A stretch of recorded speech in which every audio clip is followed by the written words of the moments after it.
Welcome to a program featuring interviews of state and federal candidates and incumbents from districts serving Clatsop, Marion, Polk, Tillamook, and Yamhill counties.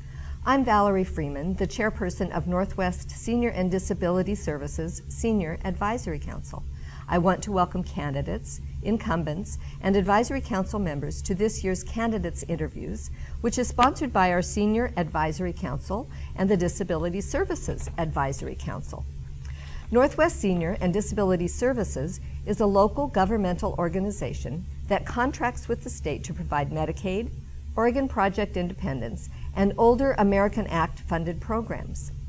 The mission of Northwest Senior and Disability Services is to assist older persons and people with disabilities in making and implementing choices that maximize their independence and quality of life. The assistance includes, but is not limited to, long-term care services and case management, hot meals, including home-delivered meals, information and assistance, food stamps, protective services, pre-nursing home assessment screening, insurance review, and emergency assistance. Because the number of state legislative districts that our service area covers is large, we have invited a large number of candidates to our candidate interviews. Each candidate has been provided with information about the format that will be used in the interview. Each candidate will be introduced by a member from the advisory councils. Then, each candidate will have the opportunity to answer 3 questions, which will be timed. We thank these candidates for their willingness to share their views about services for Oregon seniors and adults with physical disabilities. I'm Lee Hazelwood from the Northwest Senior Disability Service Advisory Council. I'm interviewing Representative Kevin Cameron, who's a Republican candidate running for House District number 19. Representative Cameron, tell us at least 3 of your positions that would encourage a senior and adult with physical disabilities encouraged to vote for you. Well, thank you, Lee. Thank you, Mr. Hazelwood. It's great to be here with you. Well, I think the first, obviously, my first position and strongest position is the ability to put legislation forth that would help improve the jobs and the economy position in this state. Last session, in the 2012 session, there was a group of 7 bills that would have created 50,000 jobs over 5 years, and we were only able to pass one of those bills during that session. But those are bills that we will come back with in the 2013 session, and there may be some criticism of some of those bills, but what I would say about that is that there are bills in there that don't cost us money to be able to move forward. Second, I think, has been my position on OPI, Oregon Project Independence, over the years, that I see that is an asset to this state, not only to the taxpayers because of the return on investment, but also to the people who get those services, because they can pick and choose exactly what they need out of those services, and it's not a one-size-fits-all program. The third thing would be the Elder Abuse Protection Bill that I helped with Representative Gilliam, Representative Hoyle, bipartisan bill last session. We're going to continue to work on that. And last is that I have that skill set to bring people together from both sides of the aisle to move things forward that are important to all Oregonians. The number 2 question is, regardless of state revenue forecasts, how will you prioritize state funding, including funding is matched with federal funds for services for seniors and people with disabilities?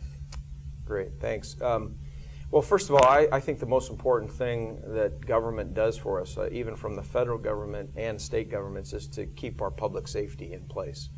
And when you say public safety, a lot of people think of police on the streets or firemen that are going to come, and those are the first line people, and we need to make sure they're strong. But there's other things, like the Elder Abuse Prevention Bill that we passed last time is a public safety issue, and it gives law enforcement the tools that they need to try to investigate not only physical abuse of people, but also the financial abuse that takes place of people who are unaware of what's going on. So prioritizing those issues are important. Obviously, the education of our youth, the education of young adults, so that they would be able to fulfill the jobs that are going to be available here in the state of Oregon for our future is another priority.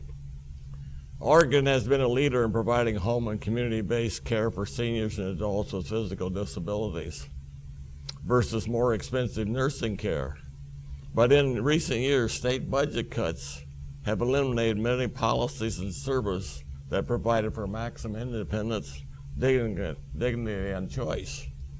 With this in mind, give us a 2-minute interview of what you did in the last legislative session to restore or enhance services for seniors and people with disabilities. Well, again, Lee, we are in I would say, a new norm with our budget situation. Right. You can look at the forecast. The economy is creeping along. In fact, just yesterday, before this taping, we saw that the unemployment in the state of Oregon went up by 0.2 of a point. It's not getting better, it's getting worse. 178,000 people unemployed. Until we get those people back to work, we won't have additional revenues in this state. So the first thing has to be going back to those job bills that will help spur the economy in the state of Oregon, make us more competitive in a global and a statewide basis.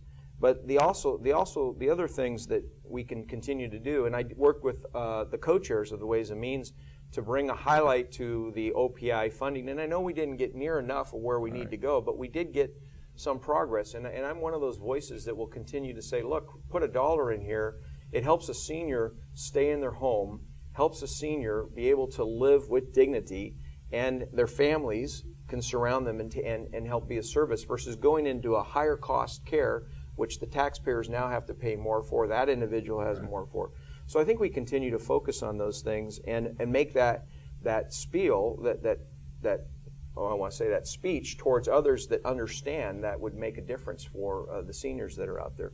And then thirdly, again, the prevention, the abuse prevention legislation that Representative Gilliam, Representative Hoyle, and Representative I'm trying to think of her name. She was the new one that was appointed. Right. Are continuing to work on a bipartisan basis, and I'll help to move that legislation forward. That's good. If reelected, what can seniors and adults with physical disabilities expect from you? Well, I will continue to understand that the government's priorities when I got there are public safety and taking care of those that are the most vulnerable in our society, i.e. children that don't have parents or that have been left abandoned, and seniors that don't have the means to take care of themselves or protect themselves in ways that others do. And obviously education I've talked about as being extremely important. But I'll continue to work with both sides of the aisle. And even last session as the House Republican leader, I think you can see how we worked together with the governor, with the Senate President, with the co-speakers of the House, and even the leader of the House Democrats to make sure that we did things that were good for the people of Oregon. It wasn't a partisan issue, it was really an Oregonian issue, and that's what I'll continue to do, is to find ways to deliver those services that Oregonians, especially in this case seniors, need in basically the new norm that we have with the budget constraints. So thank you very much. Yeah. Thank you, Representative Cameron, for being here today. Do you have any closing words you'd like to say? Thank you again, Lee. And yes, I just want to encourage the citizens of Oregon that are watching this, because we do have tremendous challenges in front of us, but we have a great opportunity to move forward to become more competitive in the world and within the United States with our jobs. And we have great natural resources here. Right. We have a good infrastructure, and we just need to continue to improve upon that. And we can create those thousands and thousands and thousands of jobs that the private sector is just waiting to do. And I want to help be a part of that, which will include the revenues that will come in to help provide the services that we need. So thank you for having me today. Okay. And thank you for watching. Yeah. Thank you for being here. I'm Gussie Brown from Northwest Senior and Disability Services Advisory Council.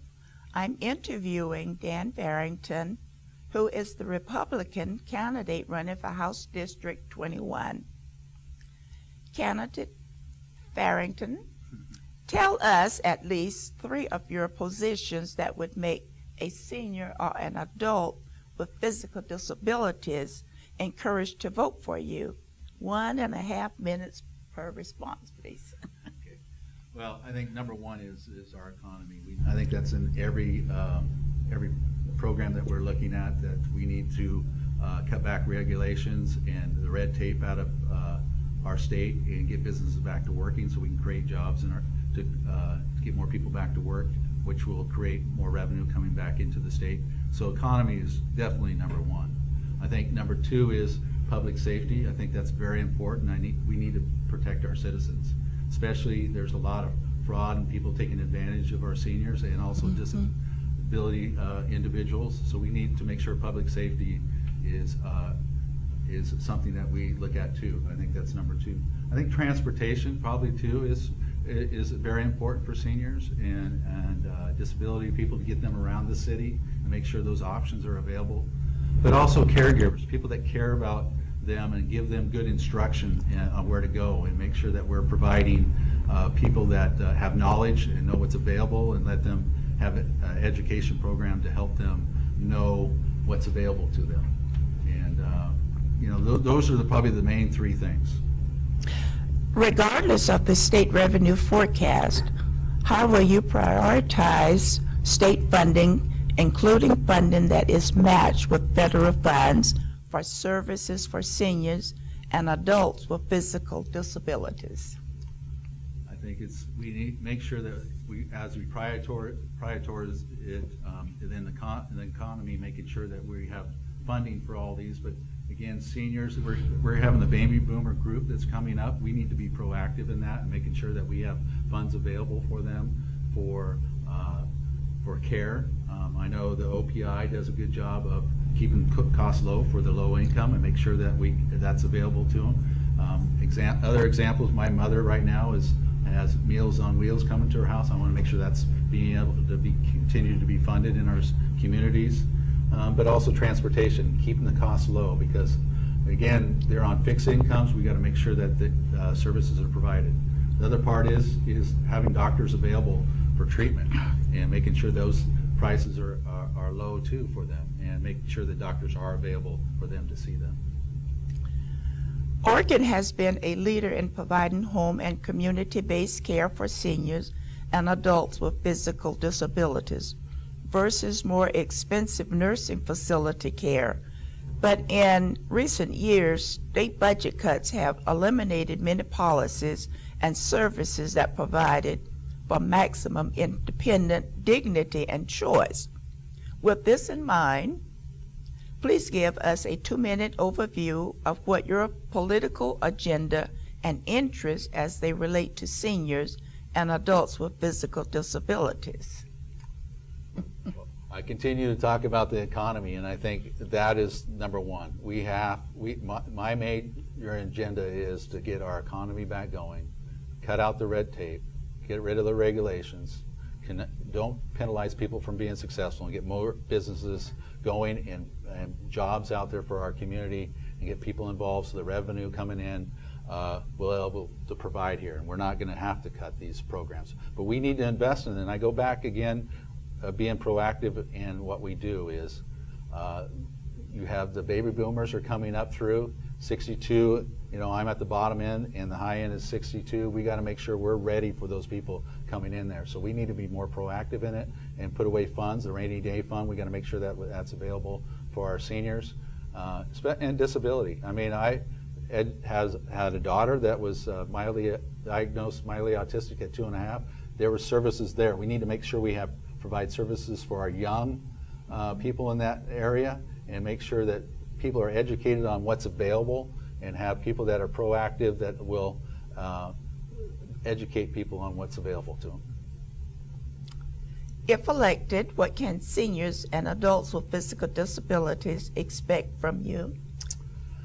Well, you're going to expect me to listen to all the parties. I'm going to listen to everybody that's involved and how it affects them. I will communicate with doctors, but also caregivers and different organizations to find out what's best for these people. I'm going to try to eliminate fraud, people taking advantage of seniors, we're going to look into all those programs and get rid of the waste and make sure we're support them all the way through. We all are going to be there someday. We got to make sure that we support our seniors, but also disability. And there's a lot of people that take advantage of them. We want to make sure that we are taking care of them long term, make sure that we can get businesses and maybe there's incentives for them to hire them or bring them and be a mentor. I think going into the high schools and asking kids to volunteer in these programs to help out our seniors and help out the disabled and help them prosper. And again, people want connection. People want relationships. And we need to get our community working with our seniors. We need our community to work with our disabled kids, but also it's about neighbors working with neighbors. Thank you, Candidate Farrington, Republican candidate for the House District 21. Do you have any final words? Well, thank you for the opportunity. I think this is a very important discussion here with the seniors and disability. I think we need to invest in them, knowing that having a grandmother and a mother that I had to support through helping them out through the process of knowing what's out there, educating them on what's available, what services were available, and those type of things. I think it's very important. But also, I have a tough race, and I have an uphill climb, and I just look for that support. And my website's www.danfarrington.com to check out my background, and I would love to help out in any way I can. But I want to listen to all the parties and make sure that you guys are comfortable what's going on. But I want to know where we're not touching base, if we're not meeting the standards that we need to meet, and we want to make sure that we're supportive with our seniors. Thank you. Thank you. I'm Lee Hazelwood of the Northwest Senior Disabilities Service Advisory Council. I'm interviewing, I want to say Representative Brian Clem, but I'll just say Brian Clem, who is a Democrat, candidate running for House District 21. Representative Clem, I have a number of questions I want to ask you. Tell us about 3 of your positions that would make a senior adult with physical disabilities encouraged to vote for you. Sure. Well, because I've been in office now for a few terms, probably the best way to judge me is by my track record, because this isn't all promises anymore. Right. This is reality. So let me talk about 3 things that I've worked on. One in particular, as you know, Oregon Project Independence is a very important program. Right. It chronically is treated as sort of a political football, and in the last budget rebalance in 2012, there was a proposal to eliminate it. Right. And I and several others, including Gene Cowan, really held the line on that and said, no way we're restoring that budget. And in the end, there was agreement to do it, but it took some pushing from people saying, no, we're not going to do that particular cut. So I'm very proud of that one. Also, the original bill that created the Elder Abuse Task Force, House Bill 2325, I was one of the co-sponsors of that bill. And that then led to, that was in 2011. In 2012, that led to a recommendation bill of a series of different things called House Bill 4084, and I voted for that. It was a committee bill, so I couldn't co-sponsor it. But it had to do with changing the ability for law enforcement to get access to medical and financial information in the cases of suspected elder abuse. Also deals with trying to get at what are the root causes of elder abuse in the first place. So the task force was a great effort, and was proud to participate in that. The last one, House Bill 2600, I can cover in my final question because I see I'm out of time for this one. Okay. Well, Representative Clem, regardless of the state revenue forecast, how will you prioritize state funding, including funding is matched with federal funds, for services with seniors and adults with physical disabilities? Yeah, definitely at the top. You've got a situation usually where federal fund programs get prioritized above just purely state-funded programs because you get the added sweetener. But in some senior programs, we don't want to just use that typical formula because they don't get federal funds, but they're incredibly important state programs. So I wouldn't say federal always in this category. Federal matches don't always come first, and these other programs only come second. The one thing I would mention about OPI, I mentioned before we fought to restore funding for it, but it's only 2,000 people statewide who are served, and it's only one program. And there are lots of other programs that didn't get protected the way OPI does because it's so politically popular. From my perspective, the other thing you got to do is talk about how to gain some additional revenues in the system. And hopefully there will be a package of bills that help redo our tax system, including corporate kicker, personal kicker, income tax, capital gains tax, in order to try and get some more revenues so seniors and K through 12 education aren't competing with each other in quite the same way they have been. Oregon has been a leader in providing home and community-based care for seniors and people with disabilities versus more expensive nursing care facilities. But in recent years, state budget cuts have eliminated many policies and services that provided for maximum independence, dignity, and choice. With this in mind, give us a 2-minute overview of what you did in the past legislative session to restore or enhance services for seniors and people with disabilities. Well, in the past couple sessions, as you know, the revenue picture was way down. So part of it was, how did you either work to grow the revenue through bills that help create jobs to grow the revenue, or directly grow the revenue through some form of taxation. And one thing you'll find, I think, is there's a strong difference of opinion in a lot of these elections between people who either voted for and favored measures 66 and 67, and people who didn't. I voted for them. My district also voted heavily for them. And that was an important part of several $100 million being made available to stop cuts. And that's a key difference for a lot of the elections. Not everybody. Some elections, both people were either for it or against it. But I think that's something that people have to really ask, is what did you do when it was time to tax the wealthy to help seniors? Did you say yes, or did you say no? And I in my case, said yes. Also, there's another bill that I have not had success passing yet, but it has to do with the pay-ins that people with disabilities have to contribute before they can start getting benefits. And there was a constituent of mine who came to me and described for me his monthly budget and how much he would end up having to contribute before he started, in an offset manner, before he started getting benefits. And it was far too high, I felt, that there wasn't enough to live on once you were said and done. So I've sponsored bills each of the sessions to try and reduce the pay-in amount to help those folks who, particularly people with disabilities, who are required to give up some of their SSI before they can start getting benefits. The last thing I can tell you is just more of a personal anecdote and personal experience. Just in the last 6 months, we've had my grandmother, who's 93 last week. She now lives here in Oregon with my dad, and we help take care of her. But that's the kind of difficulty. We're saving the system money by having, lots of family help out. Her daughter, who had been her caregiver, had a major stroke and now requires a caregiver herself. I know what it's like to have every member of the family chipping in to try and help take care of our seniors. For the ones that don't have family like us who can sort of rally around her, they need these kind of programs. If reelected, what can seniors and adults with physical disabilities expect from you? Well, I think you can expect more of the same. One of the things that I've tried to do is find specific ideas that are brought to me usually by a constituent or friend that help. So let me give you an example. I mentioned it in the beginning, but I didn't cover it.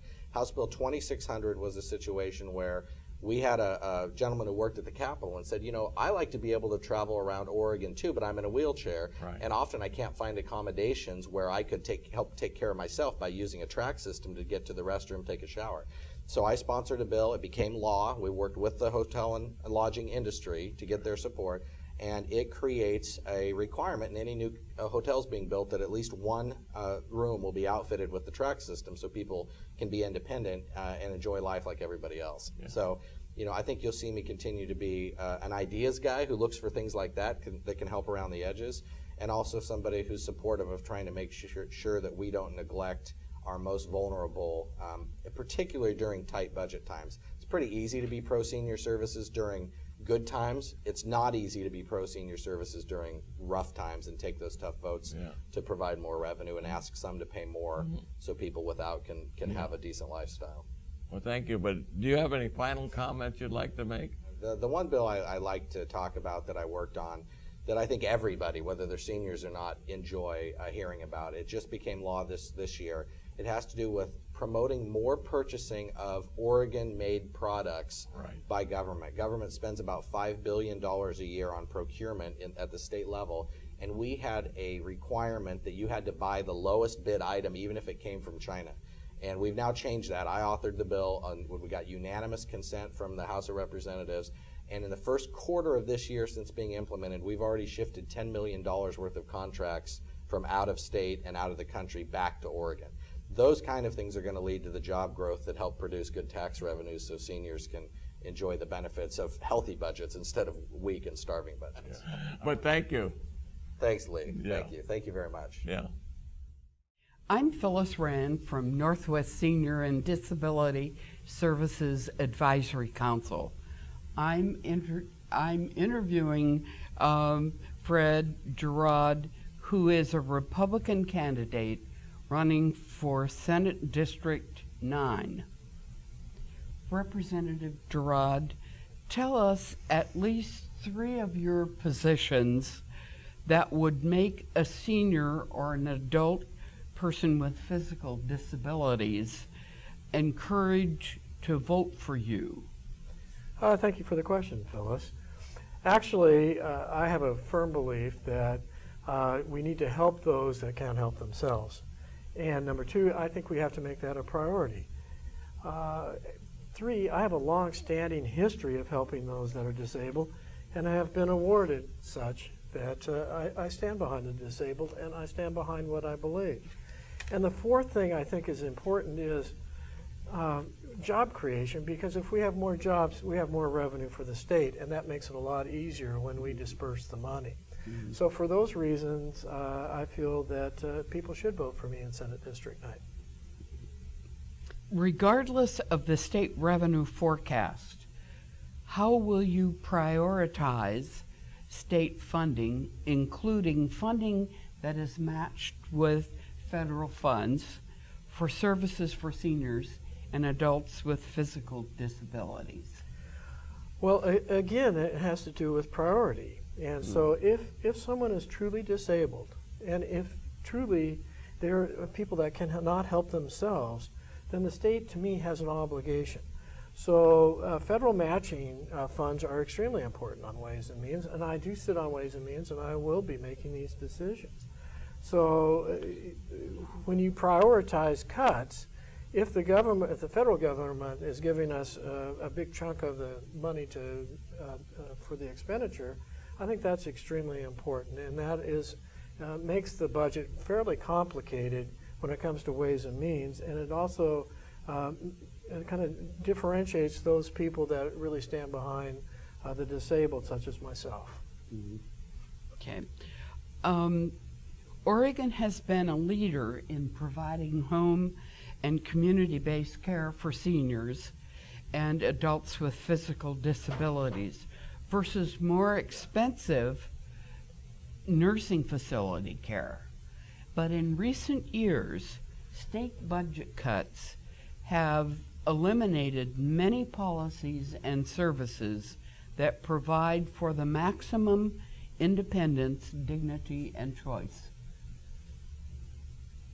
I couldn't agree with you more, and I think the perfect example of that is Oregon Project Independence, which has come under budgetary cuts. Mm-hmm. As you probably are aware, when it comes to refinancing that, for some reason that falls on Republican hands. It was a Republican idea, and so almost always Republicans have to pony up for Oregon Project Independence, which seems silly to me because it saves money. It keeps people out of various other services that are extremely expensive, like nursing homes. It is extremely expensive to be in a nursing home.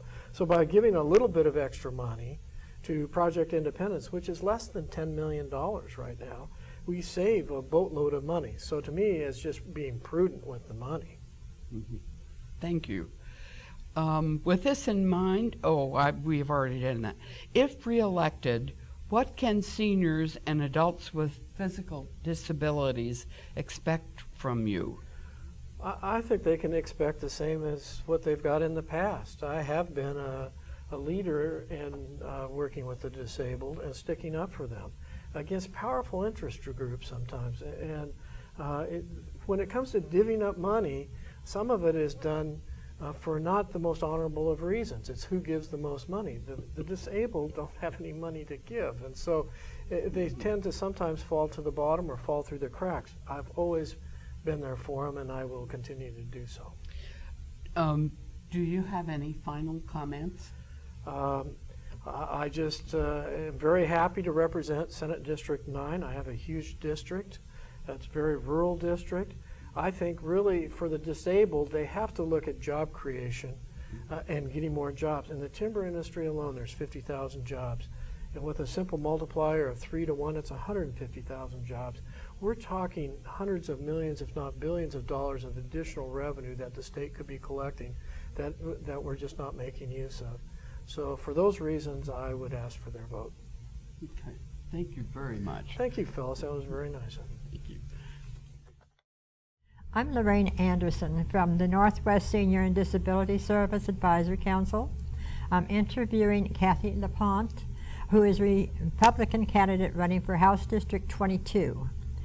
Candidate LaPont, tell us at least 3 of your positions that would make a senior or an adult with physical disabilities encouraged to vote for you. You're given 1.5 minutes for your response. Okay.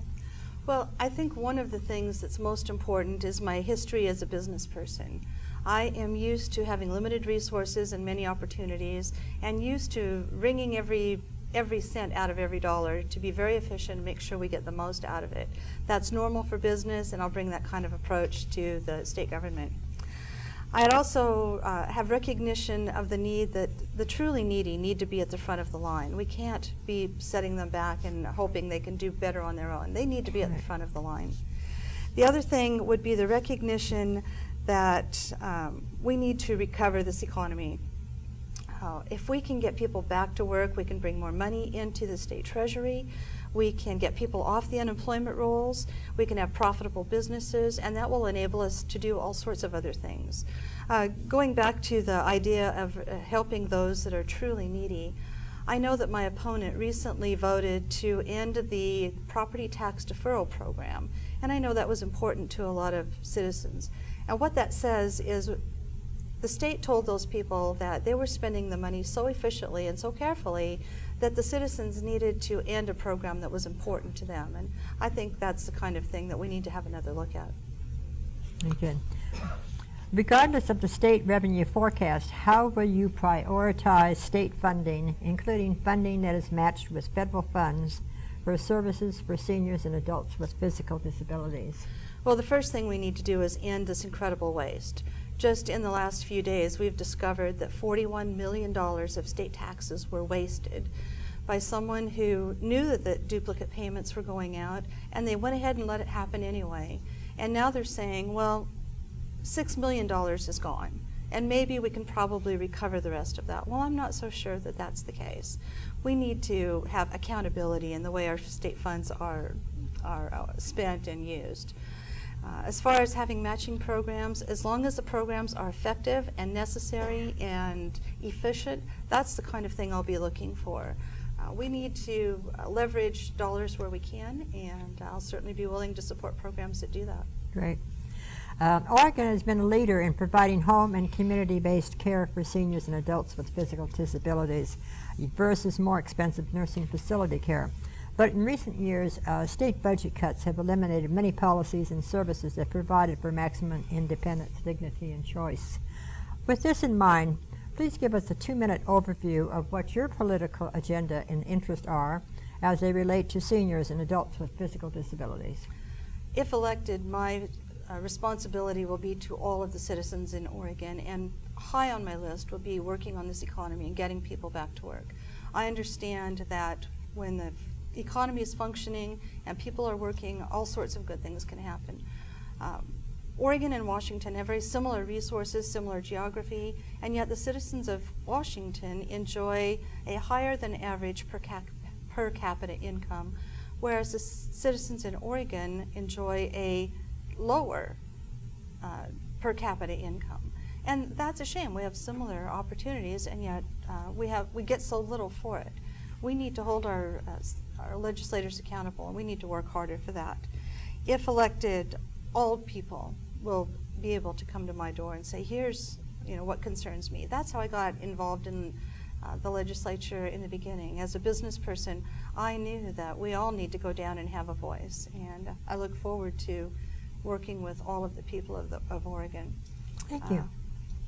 If elected, what can seniors and adults with physical disabilities expect from you? 1.5 minutes for that. They can expect me to care about what they need. They need to understand that I will be packaging priorities, true priorities, education, those that have true needs, and those that depend on public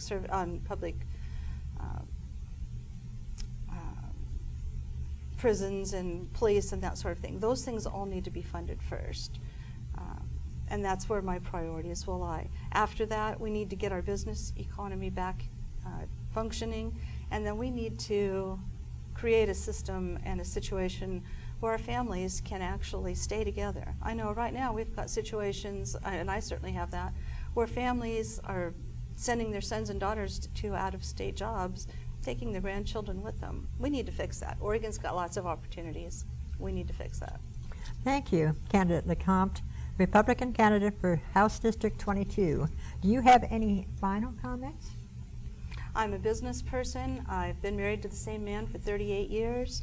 I've had my business for 30 years. I'm a farmer. We have a wholesale nursery, and I care about this state. I was born here and graduated from Silverton High School, and I'm running because I really want Oregon to live up to its potential, and I think we can do that. And I would just ask the citizens to take a look at the way things are going. If you're happy with it, keep what you've got. If you need a change, if you think we can do better, be the coach and change out the team. Thank Thanks. you. Thank you. I'm Dr. Bob McDonald, and I'm from Northwest Senior Disability Services Advisory Council, and I'm interviewing today Kathy Campbell, who is a Democratic candidate for House District number 24. Now, Kathy, first of all, I'd like to ask if you could give us at least 3 of your positions that would make a senior or an adult with disabilities encouraged to vote for you. Great. I think, first of all, my best credentials right now is I have an 86-year-old father that is living with us, and he's been living with us for the last 4 years. He has macular degeneration. He also has loss of hearing, and so I'm living the issues. We are dealing with his health care and with the different services that he needs on a daily basis. So I'm right there, and I've got that understanding. I'm a senior, so I know that there's going to be some services, and I was going through some of the information here going, oh, okay, there's some things that I could be looking at. I also have a healthcare background. My background is in healthcare. I was director of marketing and public relations for a large hospital system, and so I've worked with seniors and with the different issues.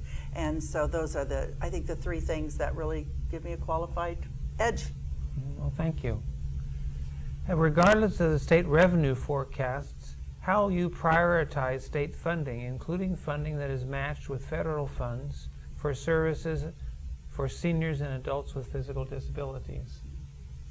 Again, because I'm in that bucket, I think it's going to be more important to me. I realize as well with, again, my father, it's going to be interesting for us to hold on to revenues. As a candidate, I am hearing all sorts of people with issues they want supported, and it's going to be something that we're going to really have to address. I feel passionate about this, and again, anything that is healthcare and saving seniors is going to be something that I think is going to be very important.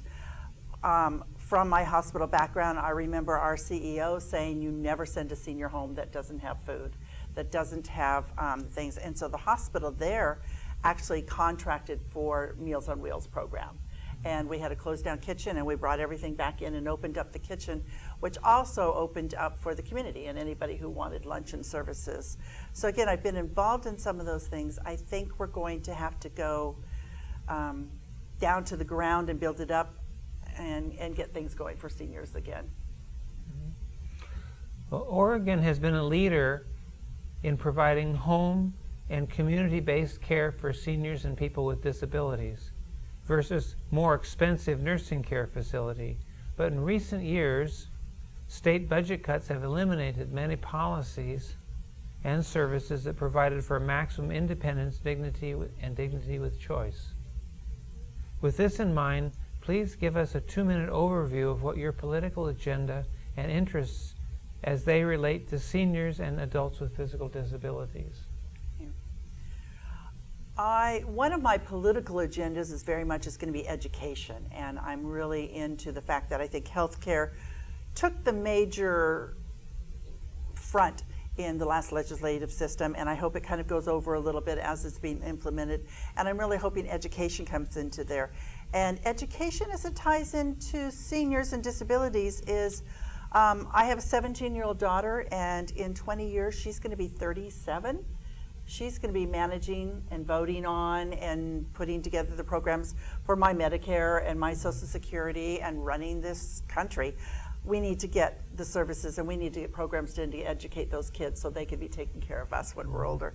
Us baby boomers are going to hit this hard, and I think we're going to have to really look at the funding, because we're going to have a lot of us coming into that using these services, and it's going to be something that we're really going to have to take a look at. The other thing interesting, I have quite a few friends that want to move into senior and assisted living facilities, and they can't because they can't sell their houses right now. So they just can't move into that. So services like you all provide are phenomenal, because that is going to allow them to say, well, we can't sell our house, we can't move into a full service facility, but we've got great services at home. And so I think we're going to have to look at that again as well, and keep supporting people like you all that, give us the dignity that we need. If elected, what could seniors and people with physical disabilities expect from you? First of all, an open door. That is first and foremost of one of the things I'm telling everybody. I can sit up here in front of you all and talk for days, but I need to know what all is going on in the communities, which is why your group would be one of them that when legislation comes on, I'm going to be back on your doorstep asking you what's going on, asking the seniors out there what really is important to you, and finding out those types of things. And again, I think we are going to need to really look at funding and provide for those baby boomers and the rest of us that are going to need these services. Well, thank you very much. And Kathy, do you have any final comments that you would like to add? I just thank you for the opportunity to speak to the group again with this, and again to tell you that my door is open. I plan on moving to Salem in January and representing you all, and again, because I feel I'm a middle-class Oregonian, I'm representing the folks out there, and I've got a lot of history in working with seniors, and so given the opportunity, vote for me in November. Thank you. Now I'd like to thank Kathy Campbell, who was a Democratic candidate for House District number 24, for being with us today. Thank you. I'm Ruth McEwen from the Northwest Seniors and Disability Services Advisory Councils. I'm interviewing Annette Frank, who is a Democratic candidate running for Senate District 12. Candidate Frank, would you tell us in at least 3 of your positions that would make a senior or an adult with physical disabilities encouraged to vote for you? The top 3 things would probably be, because I have my mom who's actually disabled. She has severe osteoporosis and has to use a motor cart. I would like to see a lot more things more accessible. A lot of times it's hard to open doors or get up and down and around. I'd like to see things more accessible. I'd also like to, I support helping seniors and people with disabilities be as independent as possible, as well as things like Meals on Wheels or help in the home instead of being taken care of in a facility. And I also support access of all levels of care for seniors and disabilities as well. Thank you. And regardless of the state revenue forecast, how will you prioritize state funding, including funding that is matched with federal funds for services for seniors and people with physical disabilities? First and foremost, I believe that our education system is priority, because we need to have an educated and skilled workforce in order to create an economic backdrop that can supply the services that we need for seniors and disabilities. And so therefore, I would prioritize education and natural resources and building the economic up. And then when we're able to get all that, we'll have all the returns from that and be able to fund a lot of the programs that we would like to have. Okay, thank you. And Oregon has been a leader in providing home and community-based care for seniors and adults with physical disabilities versus the more expensive nursing home facility care. But in recent years, state budget cuts have eliminated many policies and services that provide for maximum independence, dignity, and choice. With this in mind, please give us a 2-minute overview of what your political agenda and interests as they relate to seniors and adults with physical disabilities. Okay. I kind of touched base on that prior, and that was that in order to get the funding and the services that we need for senior and disability services, we have to build up our economy and make sure we have a skilled and educated workforce. So those two things are primary in order for us to give what we need to give to the most vulnerable. And so those would be my, I guess you could say my top concerns and priorities at the state level, making sure that we have the funding available for the most vulnerable. And if elected, what can seniors and adults with physical disability expect from you? I am very open to all kinds of discussion about pushing bills to make sure policies benefit and help seniors and those with disabilities. I would also work to address policies to make sure that access is available. Let me give you an example. For instance, my mom is on disability. She's in the state of Washington, but at the state level, I'd like to see some policies change. She went and got a walker originally, and she wasn't right for her, and they told her because of her disabilities and the services that she had, she was unable to exchange it. And so that seems to me like a waste of money if she's not even used it. And so things of that nature I'd like to see corrected and adjusted and made it easier for those with disabilities to get the equipment and things they need. Now, do you have any final comments? My final comment would be, I have a friend just like you who has one of these doohickeys, and I go out with her pretty often to go grocery shopping and stuff. And I think education is a huge part of making sure people understand the challenges that people in wheelchairs and seniors with that have these challenges. For instance, even I, who am so short, I was at a dinner last night. They put the iced tea thing up so high I could barely reach to get it, and I'm thinking, my gosh, you know, anybody else, and if you had a wheelchair or anything like that, there's no way you could get up there and get that. So I'd like to get the thought process changed in folks to understand that there, you know, those everyday things that we do, we take for granted. Just getting a glass of water or iced tea or something can be a challenge, and I think that's a big deal. Thank you, Ruth. Well, thank you, candidate Frank. A Democratic candidate for Senate District 12. Yes, thank you. Thank you. I'm Phyllis Rand from Northwest Senior and Disability Services Advisory Council. I'm interviewing Claudia Kyle, who is the Democratic candidate running for the House District 19. Claudia, tell us at least 3 of your positions that would make a senior or an adult with physical disabilities encouraged to vote for you. Sure. My desire to see that the needs and concerns of senior and disabled Oregonians are attended to is a personal passion of mine, and it's one of the primary reasons I'm running for the Oregon State House of Representatives. It's a passion born of my personal experience. I had to help both of my parents when they were going through debilitating illnesses at the end of their lives, and it occurred to me on a daily basis, you know, how do people who don't have anybody to help them possibly get what they want and need? So after my parents' passing, I've really sought out ways to advocate for seniors and disabled Oregonians. And a year and a half ago, I was honored to receive a legislative appointment to the Long-Term Care Advisory Committee that oversees the activities of the Long-Term Care Ombudsman Agency in Oregon.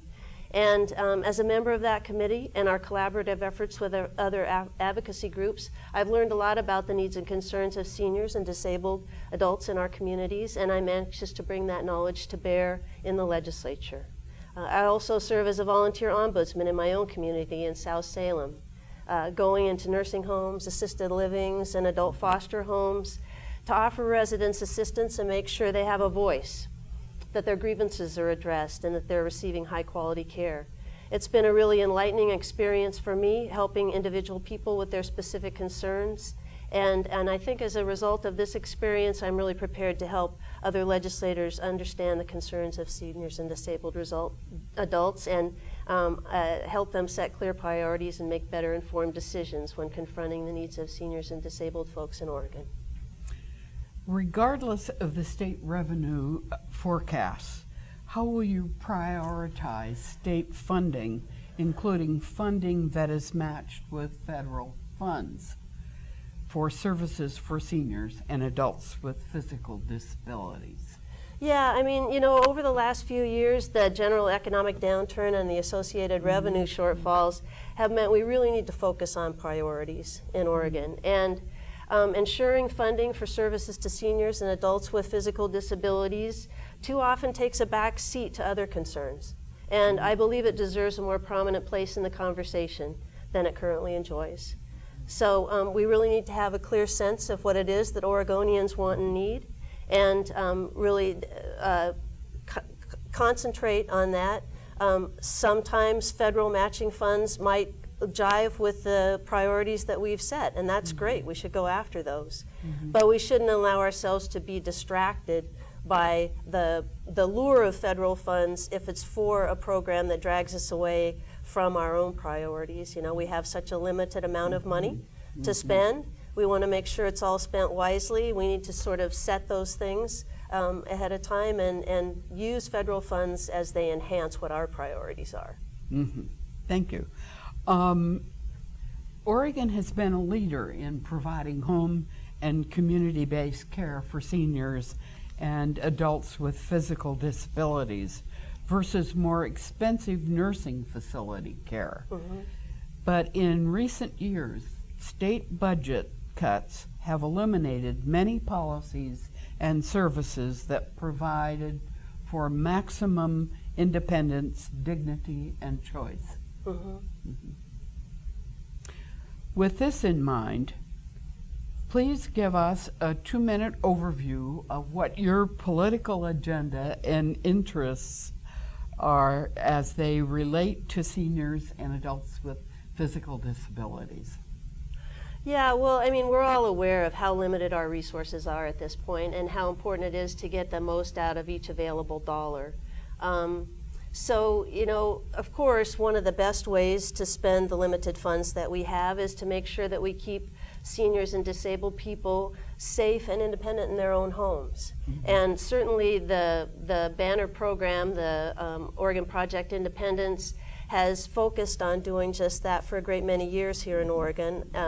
Unfortunately, it's been hamstrung by budgetary constraints. So I think that we really need to look at ways to enhance that particular aspect of what we do for seniors and disabled people here in Oregon, along with working with to coordinate things that other advocacy groups and nonprofit groups can do that don't require budget money, but just require the energy of making the outreach and coordinating those efforts. Certainly things like the ARDC, which is available for folks, basically sort of a clearinghouse where they can go to find what services they really need, is very, very important.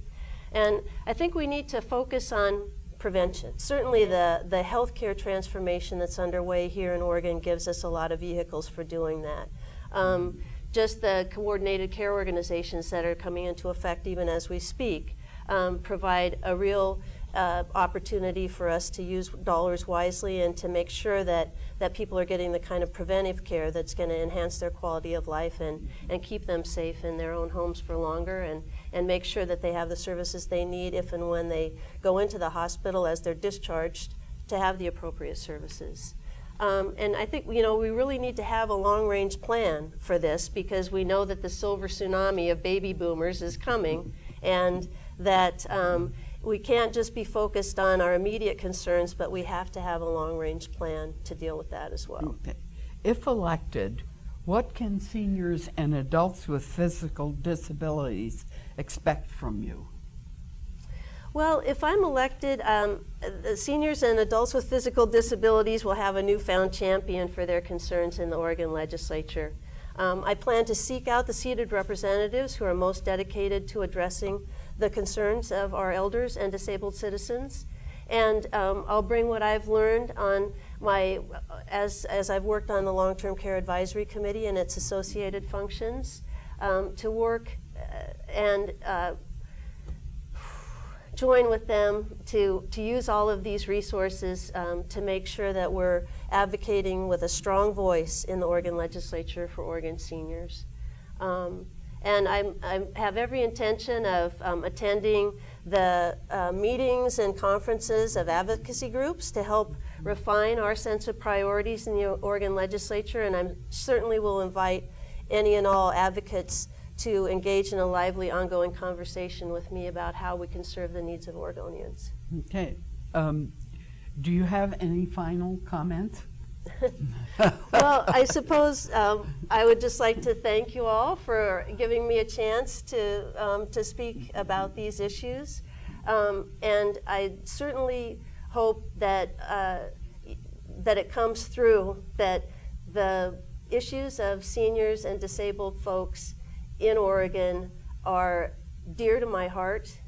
It's one of the primary reasons that I decided to run for the Oregon legislature, is in order to bring a strong voice of advocacy for those folks to the legislature and to coordinate efforts on their behalf. So thank you for giving me this chance to speak out. Thank you, Claudia. I'm Lorraine Anderson from Northwest Senior and Disability Services Advisory Council. I'm interviewing Richard Harrisay, who is the Democratic candidate running for House District 17. Candidate Harrisay, tell us at least 3 of your positions that would make a senior or an adult with physical disabilities encouraged to vote for you. 1.5 minutes for your response. Well, I have some very serious things going on. I have been working for the last 4 years to help to do away with the biggest problem we have in the United States, and that's corporate personhood.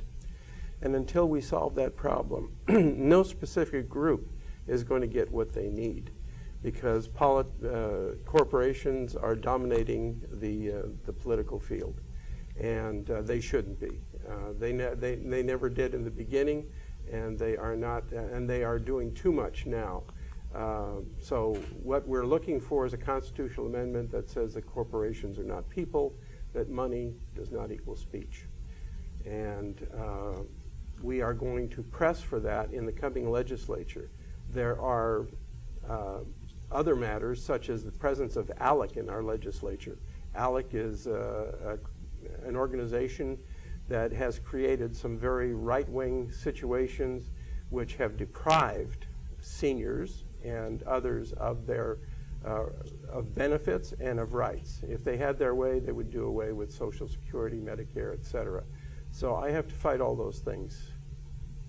Regardless of the state revenue forecast, how will you prioritize state funding, including funding that is matched with federal funds for services for seniors and adults with physical disabilities?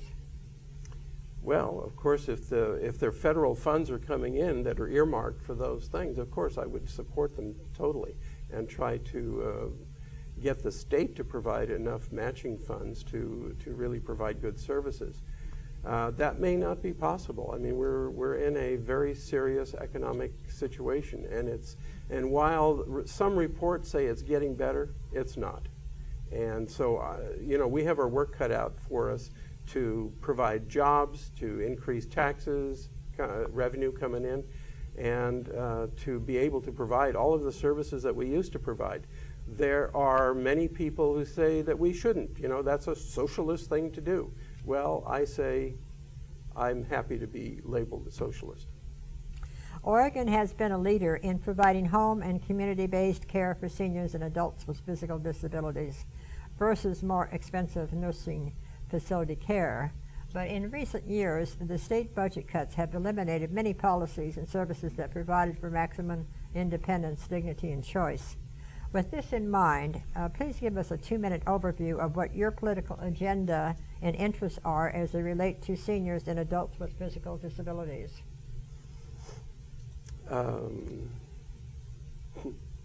That's a long question. I feel that people need to be, they feel secure within a society. And we long ago instituted things like Social Security and Medicare, actually not all that long ago for Medicare, but those were instituted to provide some security for the elderly. If we can reduce the cost of some of that, for instance, sending people to private care institutions, we should be able, and keeping them in their own home certainly is the best thing to do. There is a program out there now which is called reverse mortgage. And that is a very bad thing, I think, because what it does is it eats up the property that people have worked their lifetimes for. And it allows for nothing for the future. So now the poor, the middle class, and the elderly are not going to be able to leave things to their children because they are forced by economic circumstances to take on a reverse mortgage. It's like an annuity which burns itself out. There's nothing left, and there's nobody there to be a beneficiary of. And when you consider everything that people have, all the time that people have spent, all the effort that they have spent into building a business or whatever they have done to increase or to make their lives better and that of their children's better and provide education, etc. It's all wasted in that sense because it's all gone when they're gone. If elected, what can seniors and adults with physical disabilities expect from you? There's 1.5 minutes for your answer. Well, they can expect, first of all, for me to listen to whatever it is, whatever problems they have. I don't have an agenda to create bigger profits for corporations. My agenda is to create services for individuals and also to save democracy, quite frankly. We have programs now, and this is one of the things that ALEC does, programs to suppress voting. This is anti-democratic, and as far as I'm concerned, I'm for democracy. Thank you, Candidate Harris, a Democratic candidate for House District 17. Do you have any final comments? Well, yeah, I think that we are in serious times, very serious economic times that have a great deal of challenge for us. And we currently have 22 members of ALEC in our state legislature. We have a balance of 30-30 in the House. One seat goes to the ALEC side, and we are close to a Wisconsin. If you don't know what Wisconsin is, you need to look it up on the net or somewhere. Wisconsin, I think, had some very bad things going on, especially for people, especially for seniors. So one of my aims is to reduce the number of ALEC members here in Oregon that are working against senior interests and against a lot of other people's interests, quite frankly. Thank you. The mission of Northwest Senior and Disability Services is to assist older persons and people with disabilities in making and implementing choices that maximize their independence and quality of life. Long-term care is a range of services for people with chronic illness, physical disabilities, or cognitive disabilities. Northwest Senior and Disability Services has information about the long-term care services available in your community. Northwest Senior and Disability Services is an area agency on aging that serves both seniors and people with physical disabilities. An area agency on aging is a public or private not-for-profit agency designated by the state to address the needs of older Americans at the local level. We have volunteer advisory council openings on both the Disability Services Advisory Council and the Senior Services Advisory Council. Call 503-304-3451 for an application. Information about Northwest Senior and Disability Services can be found on the agency's website, www.nwsds.org.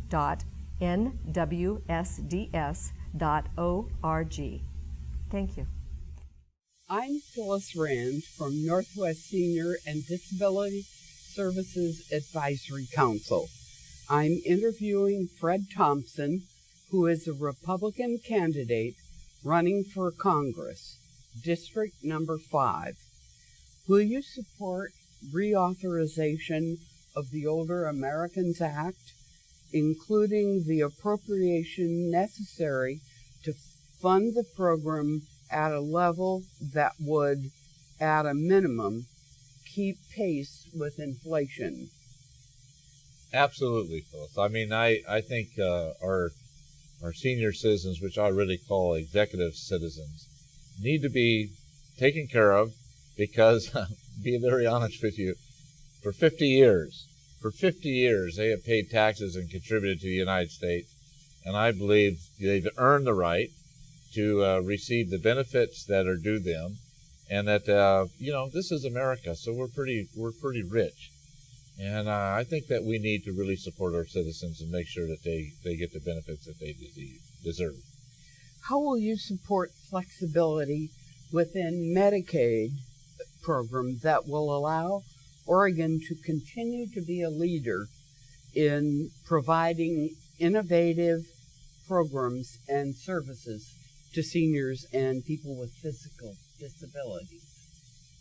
Well, I have a 92-year-old mother who's on Medicare, Medicaid, and she and an older brother, by the way, who has polio in the right arm. So they deserve the services that we will provide, that the state provides, and the federal government provides, and I think that needs to be funded, of course, and with a strong economy we can do that. So I believe that taking care of our senior citizens is really shows, younger folks and other people that we do care and that we need to address those issues and make sure that they're funded and taken care of. Thank you. I don't have a problem with that. How will you fund Aging and Disability Resource Center, which is called ADRC, which have been proven to assist Oregonians in diverting from Medicaid-funded long-term care facilities by providing information and assistance on programs that help maintain independence? Well, right now we have way too much debt, and we're spending, we're moving closer to $1 trillion in debt payments going back, and we need to reduce our debt, take that money back into the economy, and provide the services that we need for senior citizens. I mean, why are we should not have the debt that we have, and we have plenty of revenue, to be able to fund senior citizens services, and that's what we just need to do. We need to get our financial house in order and take care of our senior citizens. Thank you. Do you have any final comments? Well, I'll tell you what, I have a really soft spot in my heart for senior citizens, especially with a 92-year-old mother and my father-in-law who's 87. We just lost him a couple months ago. And I spent a lot of time with those folks. And it really hurts me when I think about how we have pulled back from taking care of our senior citizens. In 2009, 10, and 11, Social Security benefits were reduced under the current administration, and I feel absolutely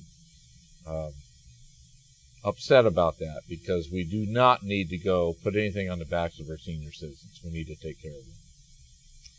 Well, Mr. Thompson is a Republican candidate for District Number 5. Thank you very much. Well, thank you for this opportunity to be here. I really enjoyed it, and God bless you, God bless America, and God bless the great state of Oregon. Thank you. I'm Dr. Bob McDonald from the Northwest Senior Disability Services Advisory Council, and today I'm interviewing Mr. Steve Frank, who is the Democratic candidate for the State Senate seat in District 9.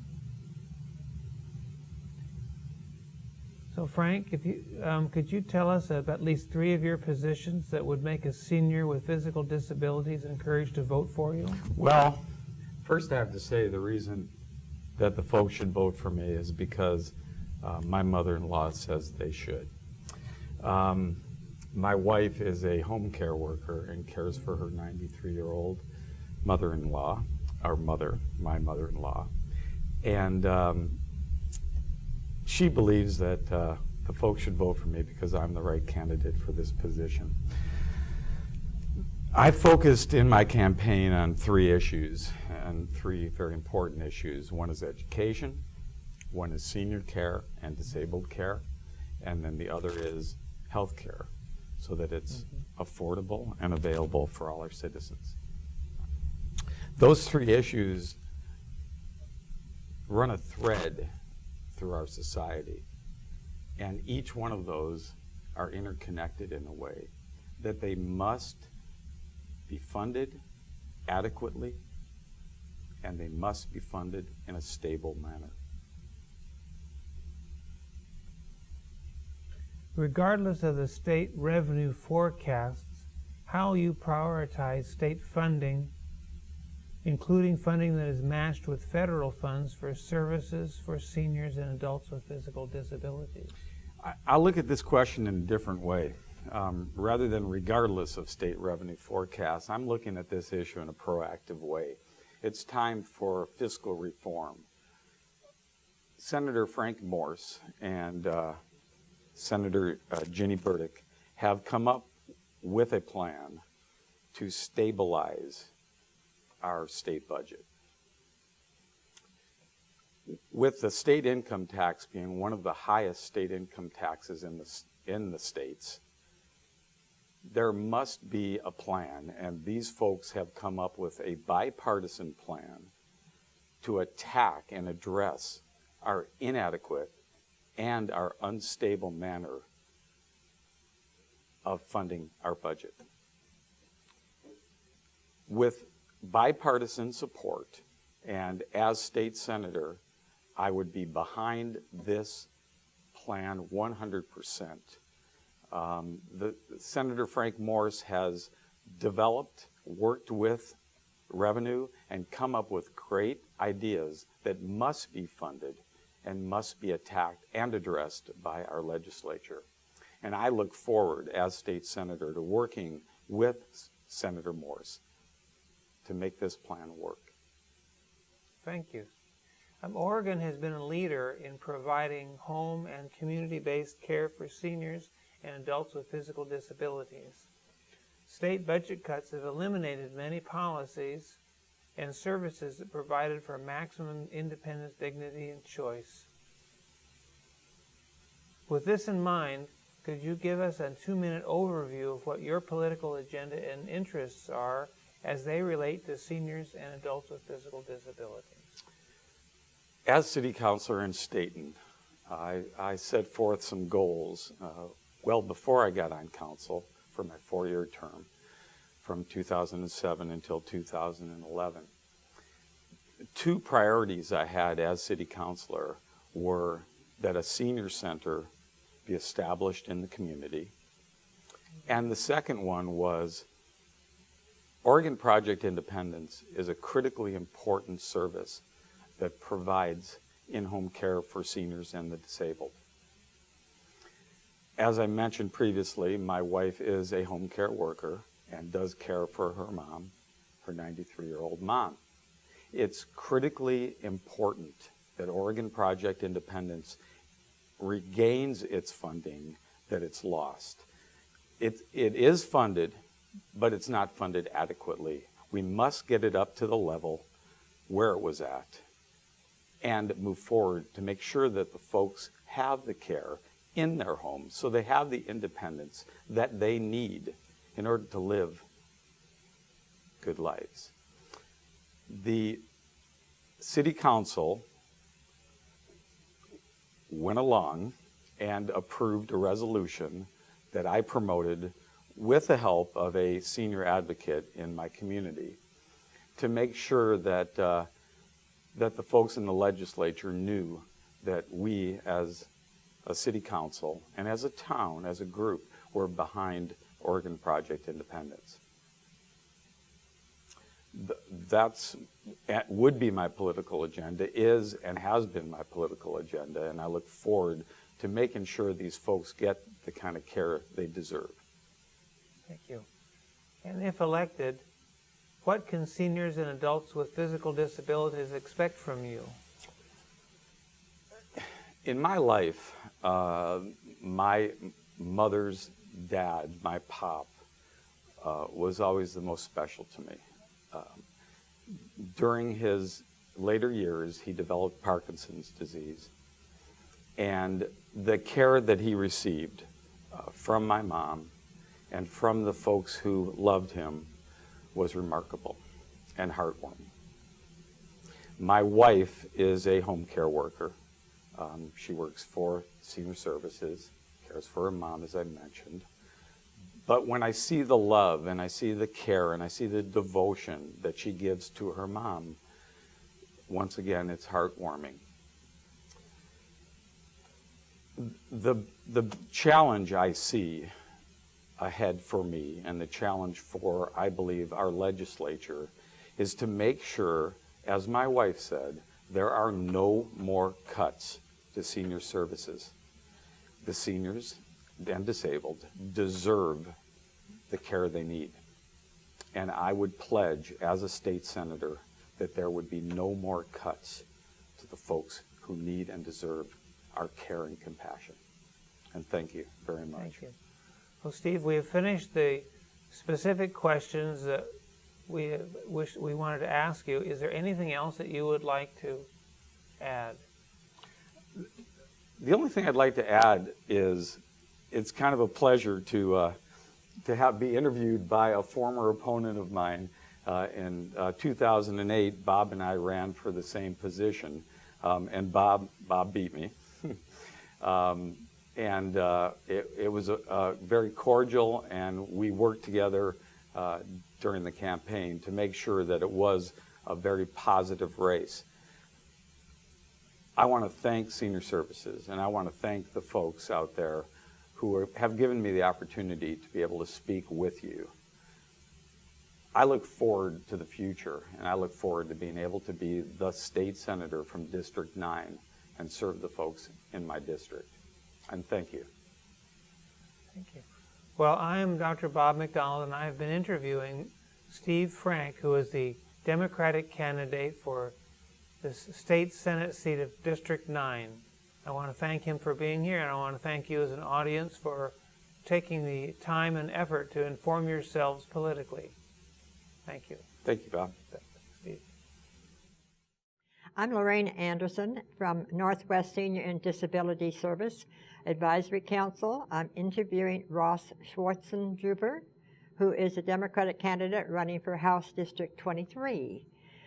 Candidate Schwarzenjuber, please tell us at least 3 of your positions that would make a senior or an adult with physical disabilities encouraged to vote for you. You have 1.5 minutes for your response. Well, thank you, Lorraine, and I'd also like to thank the Northwest Senior and Disability Services Advisory Council for having me today. I would encourage people to vote for me for a few reasons. The number one reason is I would like to see more in-home health care happen later in life for Oregonians.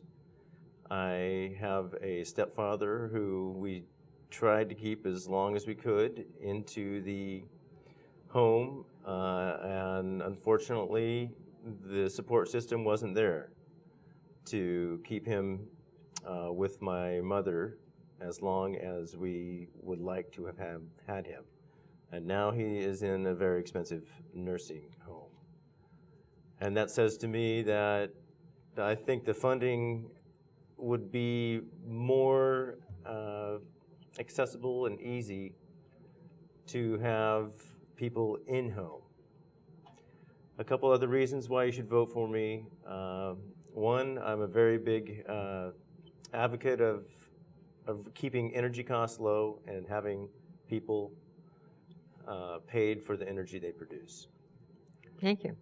Regardless of the state revenue forecast, how will you prioritize state funding, including funding that is matched with federal funds for services for seniors and adults with physical disabilities?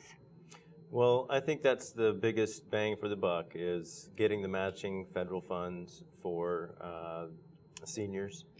And if I'm elected, I'll do everything I can to match those funds and to keep senior issues at the forefront, because I think there is a lot of revenue that is going to be tied up in services, and I'd like to see that prioritized. Oregon has been a leader in providing home and community-based care for seniors and adults with physical disabilities versus more expensive nursing facility care. But in recent years, state budget cuts have eliminated many policies and services that provided for maximum independence, dignity, and choice. With this in mind, please give us a 2-minute overview of what your political agenda and interest as they relate to seniors and adults with physical disabilities. Well, as I stated before, I would really advocate for longer in-home care services provided to seniors. And the reason is because it is ultimately less expensive to have the seniors in-home rather than in a facility. And it also helps out with the well-being and health of the senior to have them in surroundings that are familiar and around people who love them and are caring for them. In-home visitations from qualified nursing help is going to be cheaper than a stay in the nursing facility. And I think we need to prioritize that. And I'll fight for keeping funding for that. So if we can possibly make that happen with matching those federal funds with the state funds, and making sure that the new coordinated care organizations are addressing in-home care more than simply facilities funding. And I think that's going to be a challenge, but I'll be there to fight for that. So that's, I think, the one thing that you can take is, because of my personal experience with my father passing and also my stepfather going into a facility after we tried as long as we could to keep him in-home. Good point. I think that that's really the best way to go. If elected, what can seniors and adults with physical disabilities expect from you? 1.5 minutes for your response. Well, the first thing I can expect is open communication and an open door to hearing about issues that are affecting seniors. I really value the elderly and understand that their wisdom is going to help the younger generations overcome all of our challenges that we have, and there are serious challenges. And I would be willing to meet with interested groups and throughout the 4-county area that I serve, Benton, Yamhill, Polk, and Marion counties. And that's a largely rural district. So I would be really advocating to keep the seniors near those rural areas where they have lived a lot of their lives, and not have to go into a larger city where they're going to be disconnected from their networks. So that's what they can expect from me. Thank you, candidate Schwarzendruber, Democrat candidate for House District 23. Do you have any final comments you'd like to add? Well, yes, I would.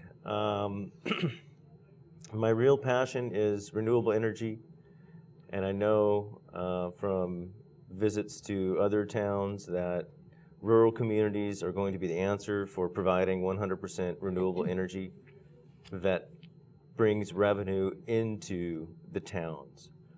There are places existing right now that are producing enough power from their sun, wind, wood chips, and cow manure that power their whole town and bring them $4 million a year for their town, for the town investors, and for the farmers surrounding those communities.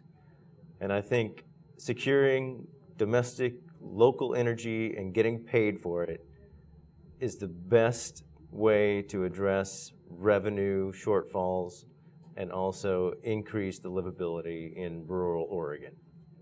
Thank you. Thank you very much. I'm Ruth McEwen from the Northwest Senior and Disability Services Advisory Councils, and I'm interviewing David Gomberg, who is a Democratic candidate running for House District 10. Ms.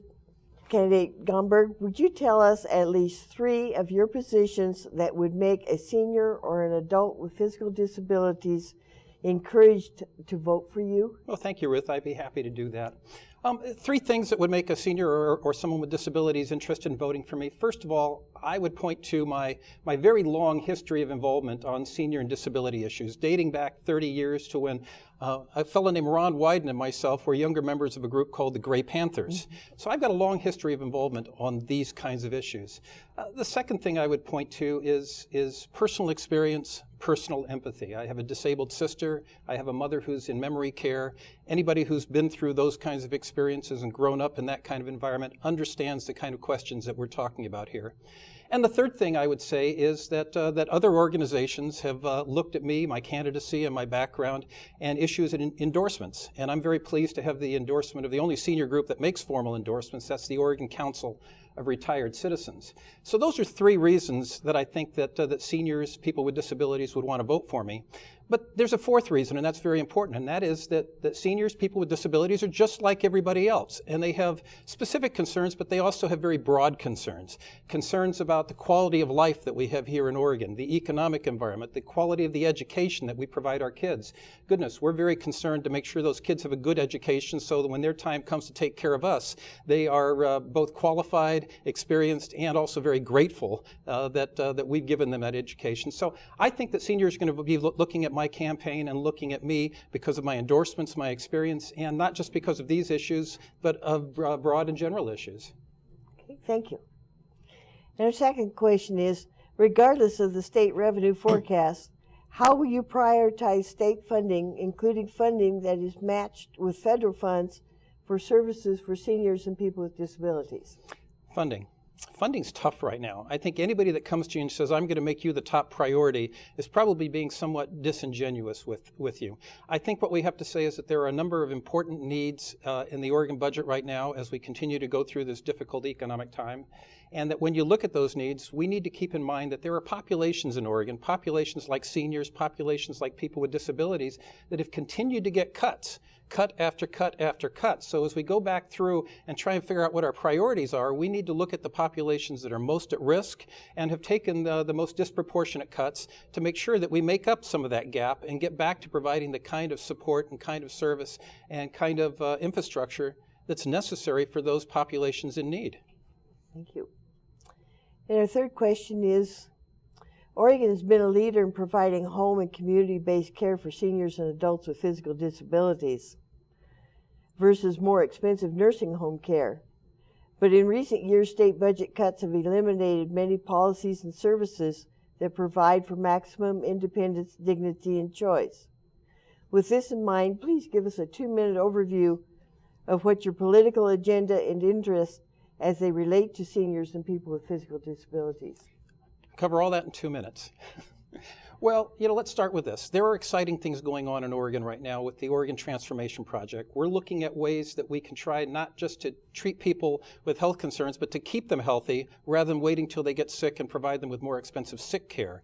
Community care organizations are something new, and where I'm from in Lincoln County, we're really on the forefront of what's going on in Oregon and setting up some of the very first community care organizations. I'm excited about that, but I think the devil is in the details, and we need to watch very carefully as these new processes and procedures and organizations evolve to make sure that we're not only saving money, but also providing better service.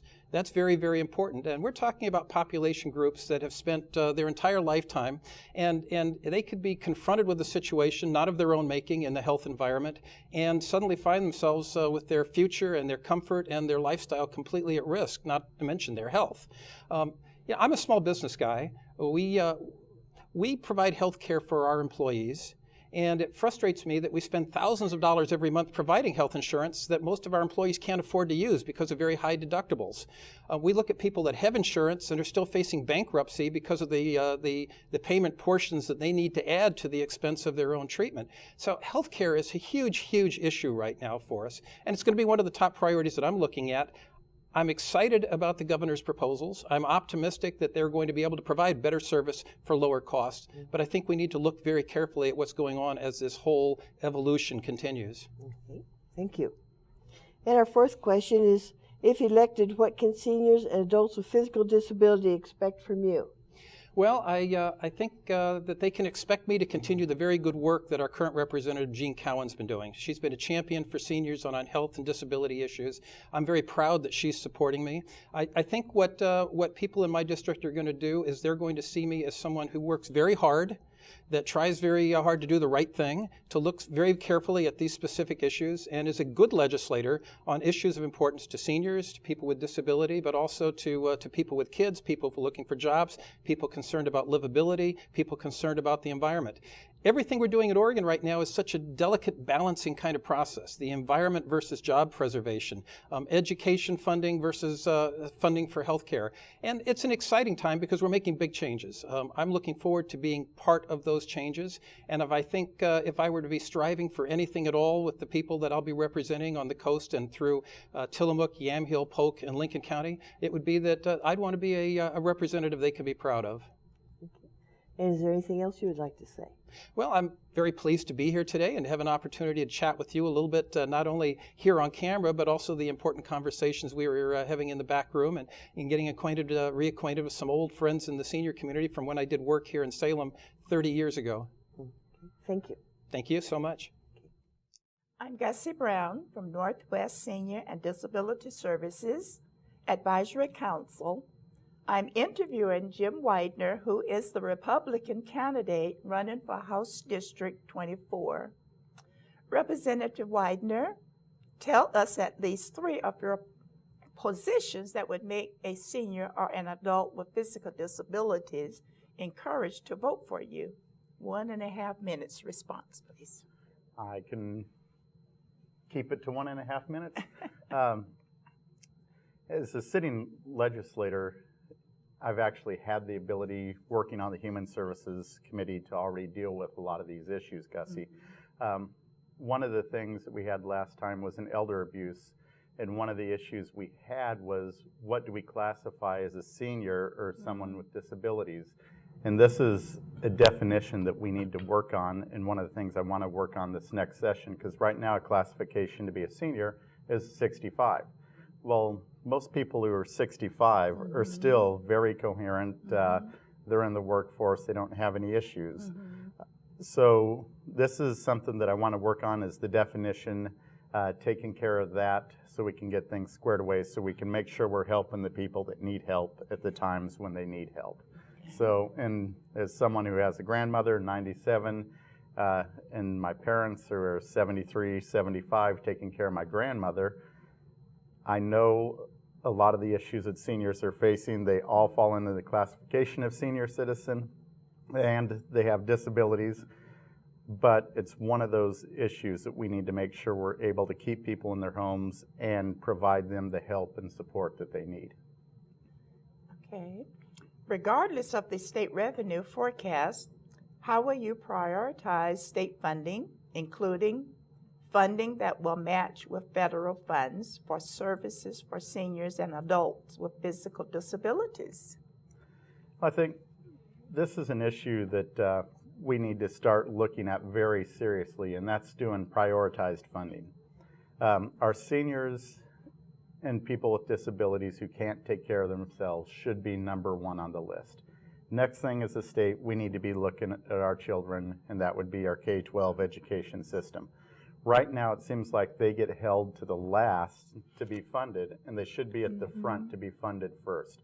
And then you start making your cuts to the other budgets, because we're running programs like Drive Less, Save More, where we're spending millions of dollars putting in to tell people if they drive less, they save more. Most people are smart enough to know if you get in your car, you're going to spend money on gas. If you don't get in your car, you're not going to spend money.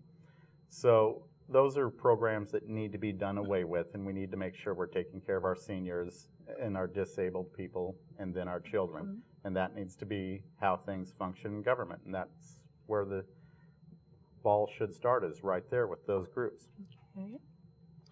Oregon has been a leader in providing home and community-based care for seniors and adults with physical disabilities versus more expensive nursing facility care. But in recent years, state budget cuts have eliminated many policies and services that provided for maximum independent dignity and choice. With this in mind, please give us a 2-minute overview of what you did in the past legislative session to restore or enhance service for seniors and adults with disabilities. That was, I kind of covered a little bit in one of the previous questions. But the biggest thing, Gussie, that we're wanting to do is just make sure seniors and people with disabilities are able to stay in their homes and care for themselves as long as they can, because that's where people want to be, is in their own home. I have a grandmother that's there. The legislation that I do, I try to draft things that help people stay in their homes. Last session, we passed a bill dealing with local improvements done in front of your property, because we had a senior citizen gentleman and his sister who lived in their home that they owned it free and clear. Well, they put new sewer system and sidewalks in front of their house, put a lien on their property for $7,500, and it was written in statute that they could only sell it for the amount of the lien. So they sold their property for $7,500, put this elderly couple, or elderly brother and sister, out on the streets with no place to go when their house was worth about $150,000, and that's what it should have went to an auction. So I'm glad we took care of that issue. The next session, when I'm reelected, I plan on doing the same thing with tax liens, because property taxes are going up so high in some of these communities that people that are on Social Security and fixed incomes cannot afford to pay the taxes.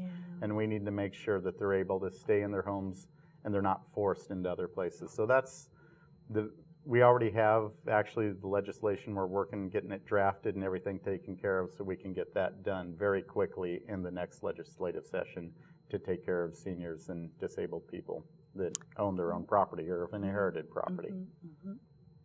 Okay. If re-elected, what can seniors and adults with physical disabilities expect from you? 1.5 minutes. From re-elected, the thing that they can expect is having someone there that's going to care for them and make sure that their needs are seen first. Someone who's aggressively going to go after people that are using the system or abusing the system and finding ways to get them off, because we can't afford to be putting people on the system. And unfortunately, right now we have a state that is proud of signing as many people up as possible to put them on welfare or to put them on the Oregon Health Plan, any way they can to pull them in the system that costs the system more money. And there's lots of people out there that are very capable of managing on their own without receiving government help. So I want to actually turn the system around where we're encouraging people and training people that are in their 20s to 40s to go back to work, and that way they have revenue coming into the system to help the seniors that are there, and they're paying forward to help themselves when they become senior citizens. So we need to become a country that's proud to be out working and supporting our families and not looking to get a handout from the government, because government should be there to help our seniors and children. And that's it. Okay. Thank you, Representative Widener, Republican candidate for House District 24. Thank you. Thank you for having Do me, you Gussie. have any final words? It's been a pleasure to be here with you today, Gussie. I enjoy coming here. This is my second time doing this interview, and I enjoy coming down and spending time with you guys, and enjoy it when you come into my office and spend time with me. Yes, thank you. Thank you. Hello, I'm Valerie Freeman from Northwest Senior and Disability Services Senior Advisory Council. I'm interviewing Delinda Morgan, who is the Republican candidate running for congressional representative in the District Number 1. Delinda. Yes. Will you support reauthorization of the Older American Act, including appropriations necessary to fund the programs at a level that would, at a minimum, keep pace with inflation? Well, I would like to review this system and see how we can improve it. I love my parents who are older Americans, and they work very hard at keeping themselves as healthy as possible. Yes, they have some health issues, but they live with them. It beats the alternative. And I want to find out every cent that's not being spent on our older Americans. How much more can this program be improved? How much more administrative cost have we gained in 46 years when this program started? We need to improve this system so that our older Americans get better benefits and as much out of every dollar being spent on this program as possible. Thank you.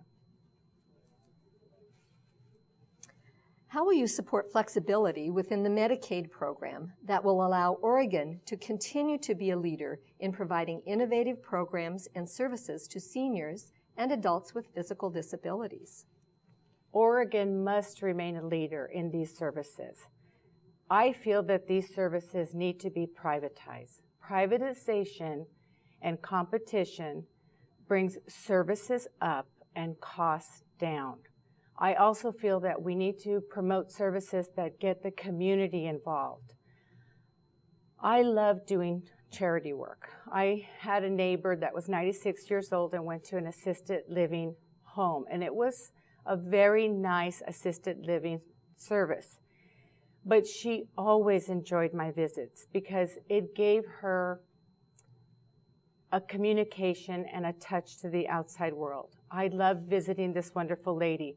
Once on her birthday, I had two high school girls, a violin and a cello musician, and they played for the community. They played for everyone that was involved.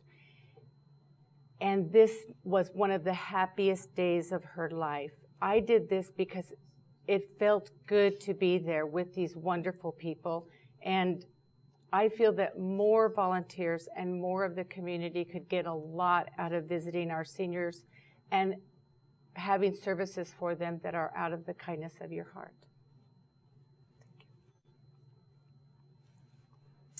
Delinda, how will you fund aging and disability resource centers, ADRCs, which have been proven to assist Oregonians in diverting from Medicaid-funded long-term care facilities by providing information and assistance on programs that help maintain independence? First, unless we take care of the bigger picture, in 2024, if we do nothing, Medicare will run out of money. I believe that the premium support plan is a bipartisan idea that will improve the system by bringing in the free market. The free market can cut costs 43%. Medicare is a defined benefit system without competition. We need a defined contribution system to create a free market that will bring costs down and services up for our seniors. Our seniors need to be taken care of. They have worked hard their lives for these benefits, and we need to make them the best benefits possible. And I feel that Oregonians, with their proud, rugged traditions, can make these services not only available, but improved and make them the best benefits in the United States. And we can show the country what giving services to our older Americans really means. Older Americans, as I have said before, mean a lot to me. I live in a great community.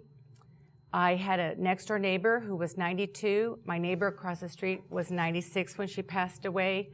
Longevity means very much to me. It's not just my family, but I want to do things for other seniors that are in my community. So thank you very much for this opportunity. Do you have any final comments, things that I haven't asked? Well, when my neighbors passed away, they passed away a week from each other. And I went to work and said I had to go to a funeral. And 2 weeks later, I said to my boss, I have to go to another funeral. And my boss said, what kind of water do you have out there?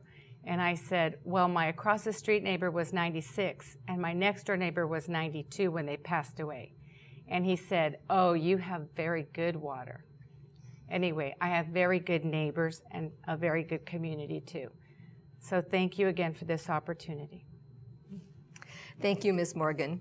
Ms. Morgan is the Republican candidate for Congressional District Number 1. Thank you. I'm Lee Hazelwood for the Northwest Senior Disability Services Advisory Council. I'm interviewing Betty Comp, who is a Democrat candidate running for House District 22.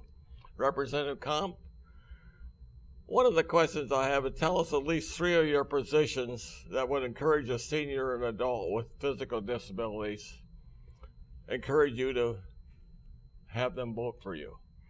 Well, Lee, first of all, I want to thank you and the organization, people and seniors with disabilities, for having the interview.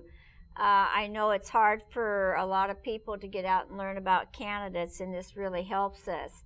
What I would share about why people should vote for me is the fact that this is my 8th year in the legislature. I have served on a number of committees, including healthcare at one time.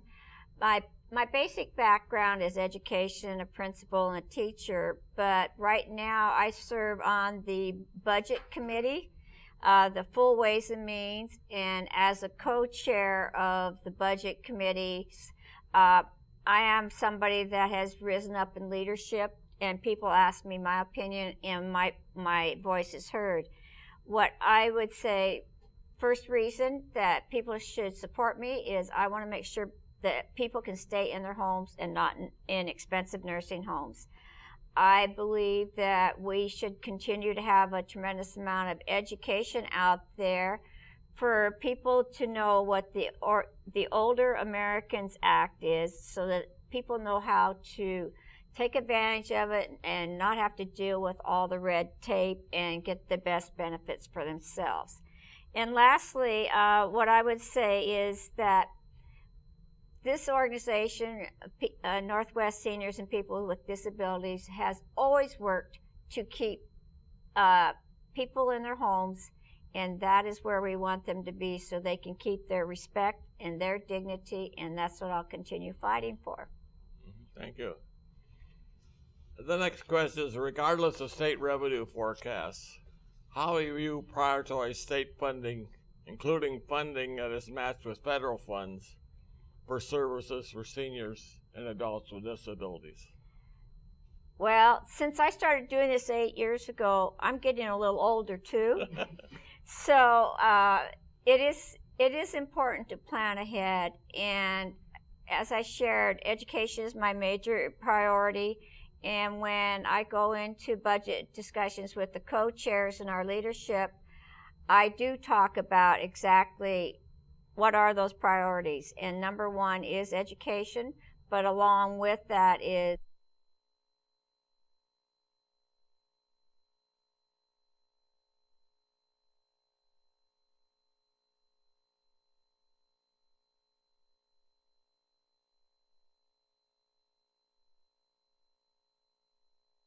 this budget. The Oregon Project Independence is not cut anymore. There were cuts.